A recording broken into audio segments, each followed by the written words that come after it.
왜 인정을 받지 못하는가? 두 가지라고 생각해요. 그 첫째는 자격이 되질 못해. 인격적으로 자격이 되지 못하든지, 실력으로 자격이 못 되든지, 자격은 되질 않아. 형식적으로는 갖추었어. 목사가 되기 위해서 뭐 시험도 치고 뭐 이거 뭐 과정도 밟고 자격도 뭐 이렇게 해서 형식은 갖추었는데 뭔가 부족해. 장로도 집사님도 다 마찬가지야. 그래서 갖춰야 될 자격을 갖추지 못할 때 인정합니다.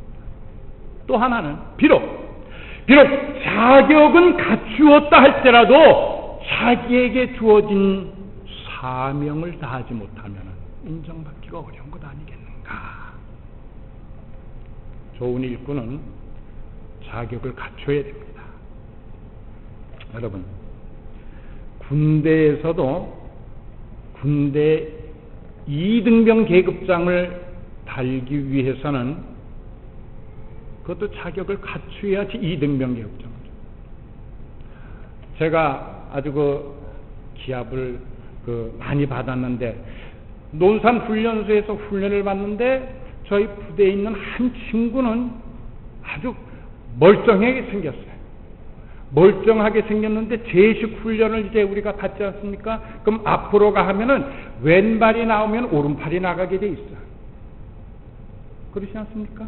오른발이 나가면은 왼팔이 나가게 돼 있어요. 그래야 이 걷는 게 자연스러운 건데 평소에는 자연스럽게 잘 걷는데 일단 제식 훈련이 딱 들어가고 막 이제 호통치고 이렇게 되게 되면은 틀림없이 오른발과 동시에 오른손이 나가요. 오른팔이 나가요. 그러니 이 친구 때문에 생기긴 나보다 잘생겼는데 이 친구 때문에 기합을 얼마나 많이 받았는지 몰라요. 그런데 그때 며칠 동안 우리가 한 달 반인가 그렇게 훈련을 받는 기간이 있는데 처음에는 기합을 받아가지고 뭐 형편없는 것 같은데 마지막 훈련을 다 마칠 때는요 눈이 반짝반짝하면서 오른발이 나갈 때는 왼팔이 나가고 착착착. 여러분, 군대에서도 2등병 계급장을 달려면은 무엇을 해야 되는지 아세요? 그만한 훈련을 통해서 자격을 갖춰야 되는 거예요. 믿으시면 아멘. 그렇습니다. 그게 굉장히 중요한 거예요. 그 다음에 그러한 자격을 갖추어도 내게 맡겨진 책임을 다 해야 된다고 하는 거예요. 그렇게 훈련을 받아가지고 전쟁에 나가는데 탈영을 했다? 그 훈련 받은 아무런 의미가 없잖아. 직무를 유기를 했다? 아니면 대우에서 이탈을 했다?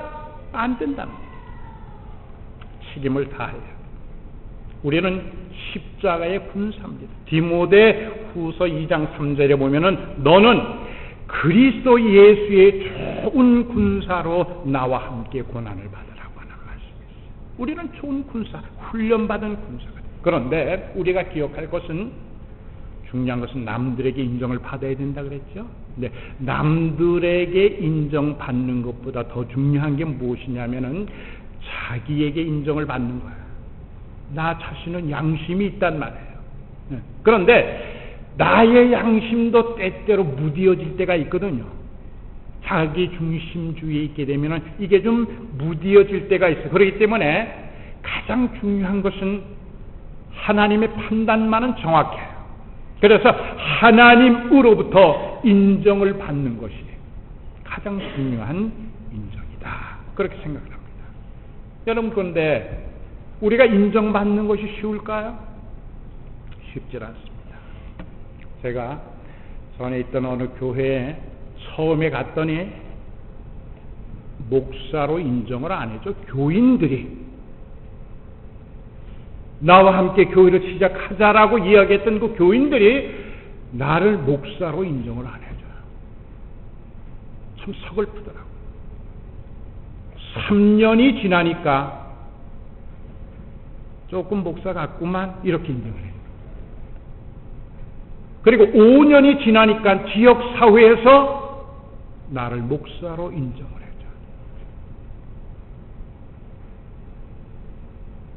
여러분, 목사가 목사로 인정을 받지 못한다. 얼마나 서글픈 일인지 몰라요. 근데 인정받는다라고 하는 것이 그냥 이루어지는 것 아니지 않겠어요? 많은 훈련을 통해서 인정을 받게 됩니다. 많은 인내를 통해서 인정을 받게 되는 거예요.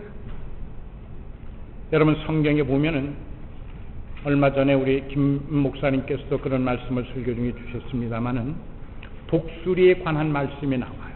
인터넷을 검색해 보면은 거기 독수리에 대한 게 나와 있는데 거기 독수리의 장수 비결이 소개되어 있더라고요. 어떻게 하면 독수리가 오래 살 수 있습니까? 독수리는 가장 장수하는 조류거든요. 이분이 이 독수리가 몇 세까지 사냐면은요, 약간 70세까지 살아요. 70년을 사는 거예요. 그러니 제가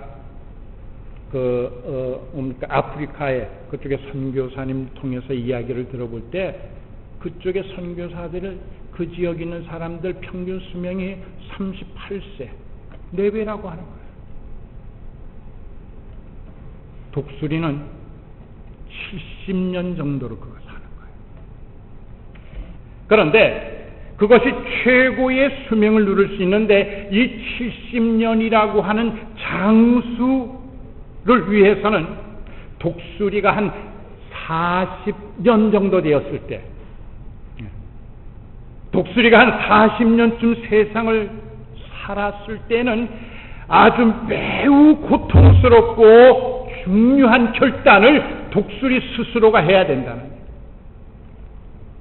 약 40세가 되면은 이미 발톱이 노화가 돼가지고, 그래서 사냥감을 제대로 낚아챌 수가 없다는 거예요. 그리고 이 부리가 너무나 길게 자라가지고 구부러져서 부리가 막 가슴에 닿을 정도가 된다고 하는 얘기죠.